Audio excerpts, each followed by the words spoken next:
तो विनोद जी, सबसे पहले इस गाड़ी का क्रूज कंट्रोल चेक करूंगा मैं, बिल्कुल। क्योंकि ना ये जो है यहाँ पे मुझे मतलब ये मेरे अंदर जिज्ञासा पैदा कर रहा है बहुत ज़्यादा। इसके ऊपर को दबाने के वाले इसके बटन में कब दबाऊं और कब चेक करूं हो रही है।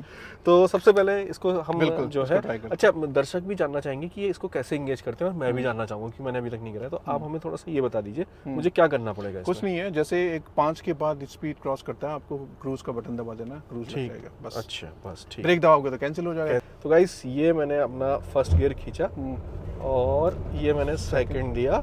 जैसे 18 पे तो दबा दो, 18 करेगी, हाँ छोड़ दो। वाओ, देखिए 21 पे मैंने दबाया था और ये पैर मेरा दिखा दो इधर जरा, छूट चुका है देखो। एक्सीलेटर से पैर मैंने छोड़ दिया है बिल्कुल, और गाड़ी जो है चलते जा रही है।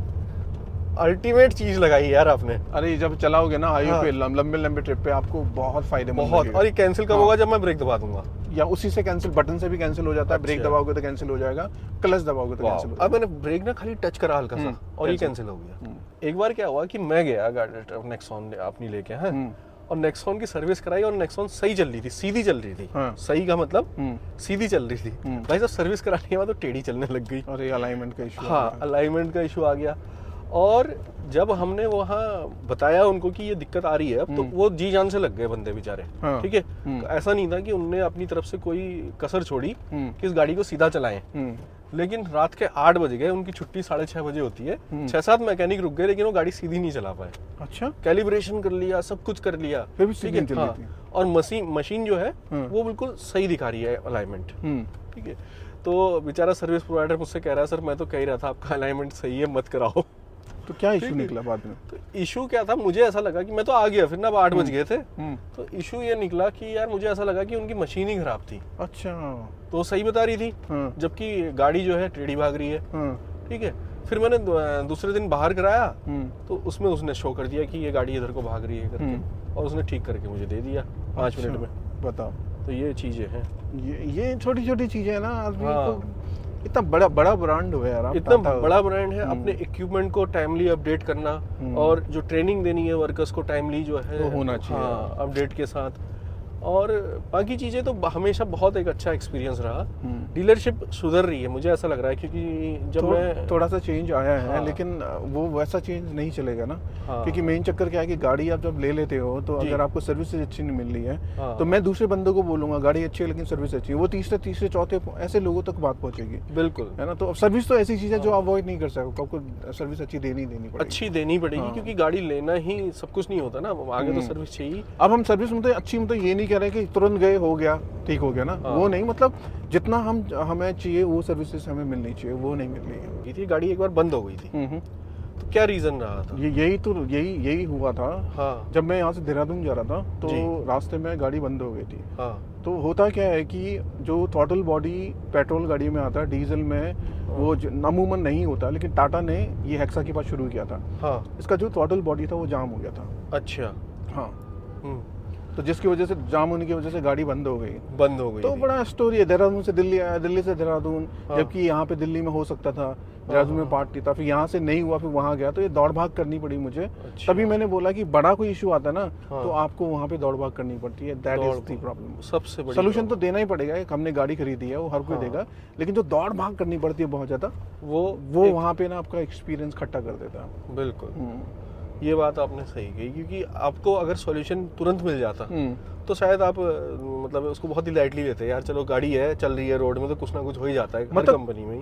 थ्रॉटल बॉडी जाम हुई है, तुरंत भी नहीं चाह रहा था मैं। हाँ। कम से कम मुझे देहरादून से लखनऊ या दिल्ली नहीं आना पड़ता। हाँ। तो यहाँ पे उन्होंने पता नहीं क्या क्या स्टोरी हुई। हाँ। कह रहे कि हमने काफी आप परेशान रहे। हाँ। क्योंकि मैंने पूरा फॉलो करा उस स्टोरी को। यहाँ से फिर मुझे वापस देहरादून जाना पड़ा, तब जाके मेरा काम हुआ। तब जाके क्योंकि आपका दिल्ली में जबकि मेरा यहीं से गाड़ी ली है तो गाड़ी आराम से ली सोल्यूशन है। मिल सकता और था। ये तो सबसे आप कैपिटल है यहाँ ना कंट्री की, और यहाँ सबसे अच्छी सर्विस प्रोवाइड होनी तो चाहिए। देहरादून क्यों भेजा मुझे, ये चीजें हैं। और बीच में सबसे अच्छी बात क्या है कि इसमें थ्रॉटल बॉडी वगैरह ये होने के बाद इंजेक्टर वगैरह थोड़ा नॉकिंग साउंड आ रहा था। हाँ। तो अच्छी बात कहूँ कि पूरा इंजेक्टर पूरा चेंज कर दिया, 4 के 4 है ना। 4 के 4 चेंज कर दिए तो ठीक है, लेकिन उसमें भी ना टाइम लगा था।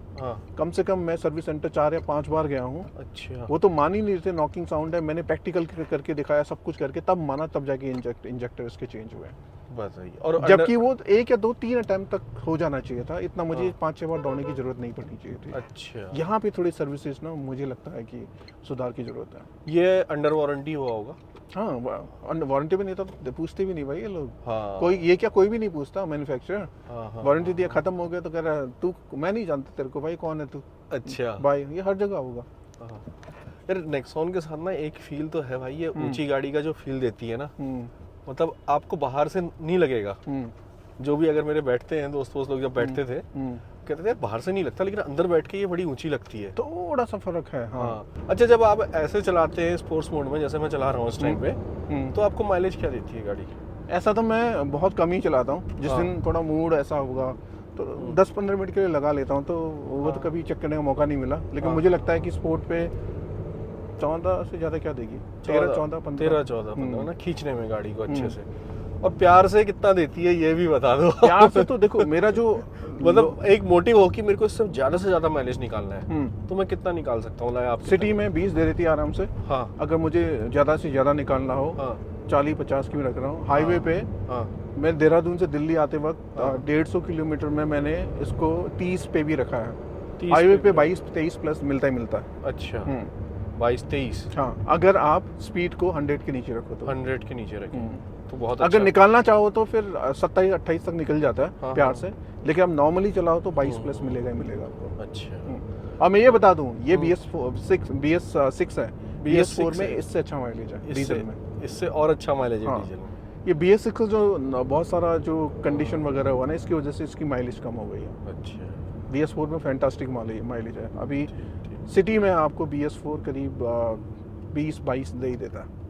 काफी लोगों के मन में ये डाउट है आज के टाइम पे डीजल गाड़ी लेने में कि यार DPF का क्या करेंगे, तो इसमें तो एडब्लू ये सब कुछ होता नहीं है। मैं छोटी सी बात ये बता देता हूँ। DPF का ये जब इसलिए हम बोलते हैं ना, अपने रिक्वायरमेंट जान लो, उसके बाद गाड़ी परचेज करो। आपकी रन अगर 2000 से ऊपर किलोमीटर है ना, अगर आपका हाईवे पे रन आता ही आता है महीने में एक बार, क्योंकि पहला जो DPF आया था लॉकडाउन में गाड़ी ली थी, मेरे गाड़ी लेते लॉकडाउन हो गया था, तो ATM पे पैसे निकालने के लिए, सब्जी निकालने के लिए गाड़ी 3000 में DPF आया था। मैंने दौड़ाई थी, क्लीन हो गया था। दूसरा मुझे 11 या 12 पे आया जब मैं देहरादून जा रहा था। अब 47,000 है। अब उसके बाद कोई DPF का नहीं आया, क्योंकि मेरी गाड़ी रन होती है हाईवे पे, महीने में एक बार कम से कम रन होती है। अच्छा। तो अगर आपका रन ऐसा है, ट्रैफिक पे है, 20 से नीचे चल रही है, हैवी गियर पे मैक्सिमम गाड़ी रहती है, तो DPF ज्यादा क्लॉग होता है, बढ़ता जाता है। अच्छा। तो वहाँ पे इशू हो सकता है, इसलिए इसको हाईवे पे रन करना जरूरी है। हाईवे पे खींचना गाड़ी को बहुत जरूरी है डीजल। इसलिए रिक्वायरमेंट, अगर आपको लगता है कि आपकी सिर्फ लोकल पे चलने वाली है, मोस्टली ट्रैफिक पे 20 से नीचे आपकी स्पीड होगी, हैवी गियर्स होंगे, तो DPF आपको परेशान करेगा ही करेगा। तो गाड़ी को मत लो डीजल मत लो। स्पीड कितनी रखनी चाहिए अगर क्लॉक है तो उसको ठीक करने के लिए? मैं 60-70 नहीं। इसका क्या है ना कि टेम्परेचर जो 3 पहुंचने के बाद जो अल्टीमेट टेम्परेचर होता है ऑप्टिमम गाड़ी का, उसके बाद एक स्पेसिफिक जब टेम्परेचर बनता है ना, तो वो जो नीचे क्लॉक हो रखा है वो बर्न हो जाता है या लिक्विड में कन्वर्ट हो जाता है। तो वैसे ही वो निकल जाता है। लेकिन वो स्पेसिफिक टेम्परेचर पे पहुंचना जरूरी है। वो कब पहुंचेगा? जब आप गाड़ी को हाईवे पे रन कर रहे हो। बिल्कुल सही। हाँ, तीसरे चौथे पांचवे पे रन हो रही है लगातार गाड़ी, उस टेम्परेचर पे पहुंचते ही। अगर लोकल पे 20 से नीचे वो टेम्परेचर पहुंच ही नहीं पाता, बर्न ही नहीं होता, तो क्लॉक कर देता। तो ये चीज हम गाड़ी को वैसे खड़ी रैव करके नहीं कर सकते ना, जैसे हुंडई में होता है। नहीं, अब नेक्सॉन में भी आ गया है पार्किंग वाला। पहले क्या था कि इसमें मेरे ख्याल से XUV में ऑप्शन है पार्किंग रीजनरेशन का, अब नेक्सॉन में भी आ गया। अच्छा। पार्किंग में गाड़ी खड़ी करके रीजन कर लो अपना। बिल्कुल, कुछ बटन दबाने पड़ते हैं, वो एक चाबी को 6-7 बार ऑन ऑफ करना पड़ता है, या फिर पुश बटन को, तो उसमें आ जाता है उसका। लेकिन कंडीशंस हैं, बोनट खुला होना चाहिए, टेम्परेचर ऑप्टिमम होना चाहिए, खुली जगह पे गाड़ी खड़ी होनी चाहिए, ये सब उसकी कंडीशंस। घास वास ना हो, सूखी भी इस टाइप से। लेकिन रन आपका कम है ना 2000 से नीचे, तो diesel does not make any sense. बिल्कुल मेरा कम है, लेकिन मेरे लिए सेंस इसलिए हुआ कि मैं एंथुसियास्ट हूँ, मुझे पावर चाहिए।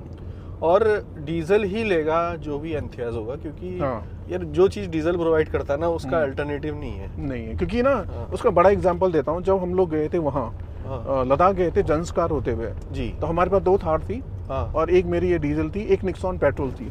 तो पेट्रोल को बहुत दम लगाना पड़ा था और इसमें आराम से हो गया था। लेकिन पेट्रोल को थोड़ा दम लगाना पड़ा था, बिकॉज जो उसका टॉर्क कम होता है, इसकी टॉर्क कम होता है।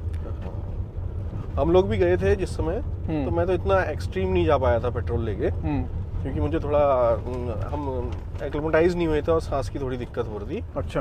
बट हम पैंगोंग को गए थे उसमें, हाँ।